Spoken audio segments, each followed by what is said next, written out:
올해 이제 9월 30일 날 또 테슬라 이제 AI 데이라고 할 텐데 이제 관심들이 많은데 어떤 이슈를 좀 예상을 하십니까? 아까 말씀드렸던 이제 풀 셀프 드라이빙이 네. 업그레이드된 버전에 대해서 굉장히 많이 얘기를 하게 될 것 같고요. 네.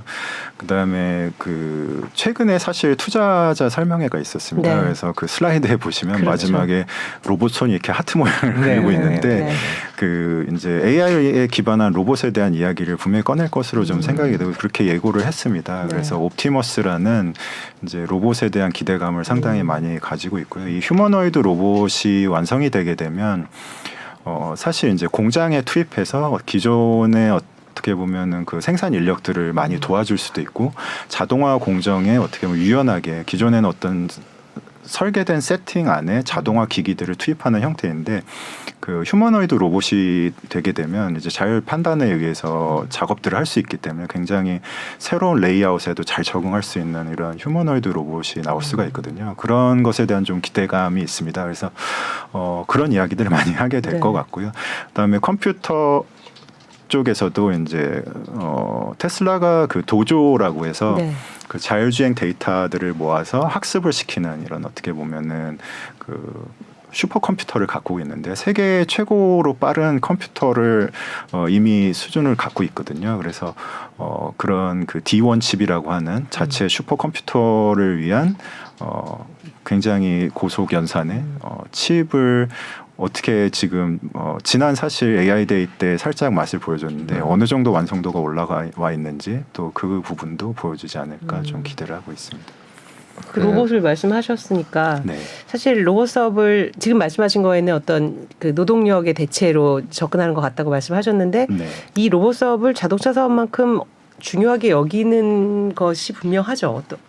어떤 측면에서 관심을 갖고 있는 걸까요? 사실 그 모빌리티라는 개념을 과거 한번 들어보셨을 텐데요. 과거에는 저희가 모빌리티라는 용어를 쓰게 되면 주로 자동차만을 생각을 했습니다. 근데 최근에는 이런 것들이 모빌리티 개념이 굉장히 확장이 되고 있죠. 그래서 보시면은 우리나라에서도 많은 그 스타트업들이 하고 있는데 도로에서 뭐 이를테면 편의점의 물품을 집 앞까지 배달을 해준다든지 이런 모빌리티 의 개념이 확장이 되고 있습니다. 그래서 로봇이란 개념이 이 안에 들어오게 된 것은 자동차로 사실 이동할 수 있는 거는 도로변까지거든요. 도로변까지 자동차가 이동을 하게 되면 저희가 흔히 뭐 타스, 마스 이런 얘기를 하는데 도로에서 집 앞까지 내지는 집 안까지 물건을 누군가 들어다 날라줘야 되는 거예요. 근데 이 부분은 아직 자동화가 안 돼 있다 보니까 물류에서도 가장 많은 비용을 소요하고 지금 뭐 택배 기사님들이 엄청 많이 투입되고 있죠. 그래서 자동차 기업들이 이 마지막 라스트 마일 모빌리티에 대해서 굉장히 많은 관심을 갖고 있고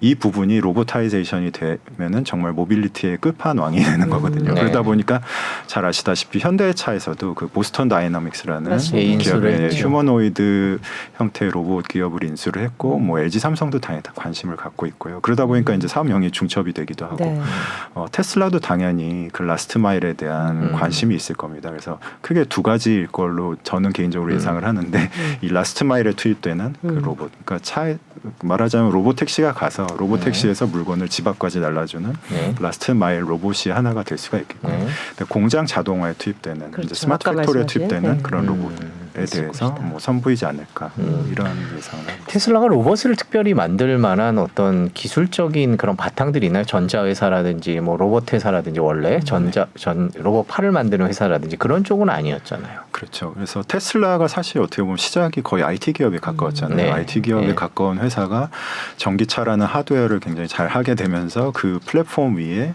이제 IT 솔루션들을 얹었죠. 그래서 그 대표적인 게 뭐 운전자 보조 기능 내지는 앞으로 만들어질 자율주행 기술인데 사실 그 자동차 이 자율주행 기술을 표방하고 있는 이 자율주행 차도 로봇의 일종입니다. 넓은 의미에서는 로봇의 일종이고 사실 로봇이 하는 가장 큰 세 가지 단계는 이제 인지, 주변 환경을 인지하고 스스로 판단을 하고 결국에는 그 환경에 뭔가 다시 피드백을 주는 액션을 하는 건데 자율주행 차라는 게 그런 역할을 하고 있잖아요. 그 역할을 그대로 로봇에 옮기게 되면 이제 로봇이 인공지능을 갖춘 자율 판단을 해서 환경에 적응을 하는 로봇이 되게 되는 거기 때문에 어떻게 보면은 거의 그 기술을 그대로 전이할 수 있는 수준의 내용이라고 볼 수 있습니다. 이름이 옵티머스라고 말씀하셨나요? 네, 예. 옵티머스 프라임이 생각납니다. 근데 트랜스포머가 자꾸 생각나요. 말씀하시는 게 그 네. 마지막에 배달하고 이렇게 로봇을 한다니까 자꾸 전 범블비가 생각이 나가고 그때만 예. 해도 좀 더 이제 프레젠테이션 할 때 이제 그런 것들을 보여줄 거라 했는데 사실 예. 그때는 이제 어떤 그 가상의 그런 그렇죠. 형태여서. 사람이 나와서 예, 이런 모습을 예, 한 건데 했었죠. 예. 네. 진짜 나올 건지. 네. 근데 실제로 테슬라가 배터리데이 때 그때 4680 발표를 했잖아요. 근데 네, 그래서 뭐 전혀 아무것도 없진 않을 거다라는 기대가 있는데 네. 9월 30일 어떻게 될지가 좀 궁금하긴 합니다. 네. 그리고 이번에 그 투자자 설명회한 거 언급을 하셨는데 굉장히 관심이 많았잖아요. 주주들도 네. 많고. 가장 좀 주의 깊게 보신 건 뭐예요? 이번.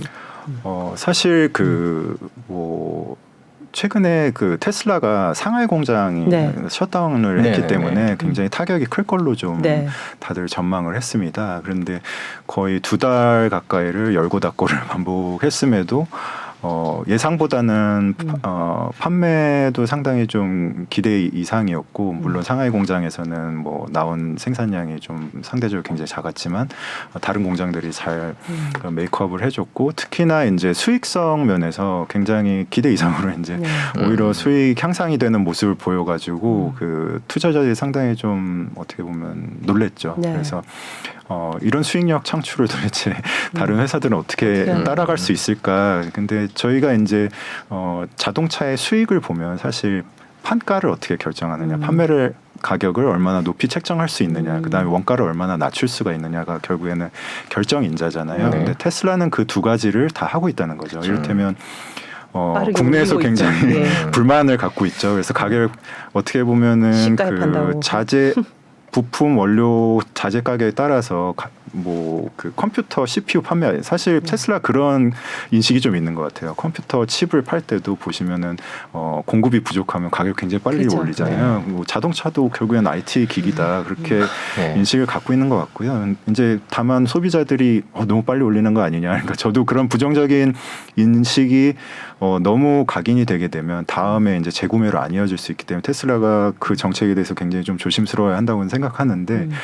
그 과거에 보시면 사실 그 부품 원가 경쟁력 확보하게 되면 가격 인하도 또 굉장히 잘하는 기업입니다. 그렇기 때문에 이런 어떤 인플레이션 상황이 해소가 되면 가격 인하를 다시 할 가능성도 충분히 있거든요. 그래서 그런 시각에서 테슬라가 어떻게 보면 좀 시장에 유연하게 대응한다 이렇게 좀 긍정적으로 보는 사람들 입장에서는 그렇게 평가를 할 수가 있겠고요. 원가 경쟁력도 굉장히 뛰어났기 때문에 결국에는 가격도 올리고 경쟁력 원가도 낮추면서 수익성을 굉장히 잘 방어했다 이렇게 그 투자자 설명의 핵심은 그거였던 것 결국 같습니다. 이번에는 좀 넘버로 보여줬다는 게 이제 투자자들한테 굉장히 안심을 줬고 기대감을 맞습니다. 높이는 그런 네. 영향을 받습니다.